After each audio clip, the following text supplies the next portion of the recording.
सच में इतना पावर कहाँ किसी के पास। जी हाँ दोस्तों, आपका स्वागत है मेरे चैनल ऑसम भोजपुरी पर।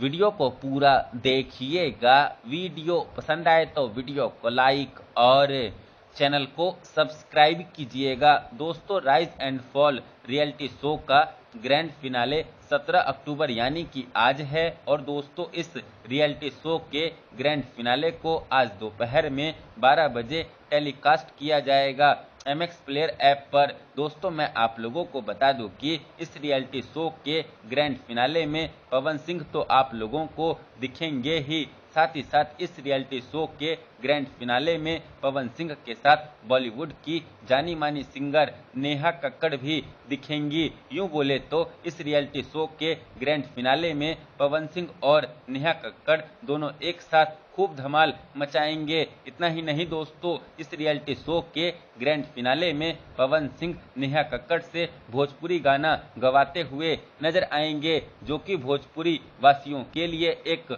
बहुत ही गर्व की बात होगी। मेरा तो एक्साइटमेंट लेवल बहुत ही ज़्यादा हाई है इस रियलिटी शो के ग्रैंड फिनाले को देखने के लिए। तो आज आप लोग देखना मत भूलिएगा rise and fall reality show के ग्रैंड फिनाले को दोपहर में 12 बजे MX प्लेयर ऐप पर। धन्यवाद।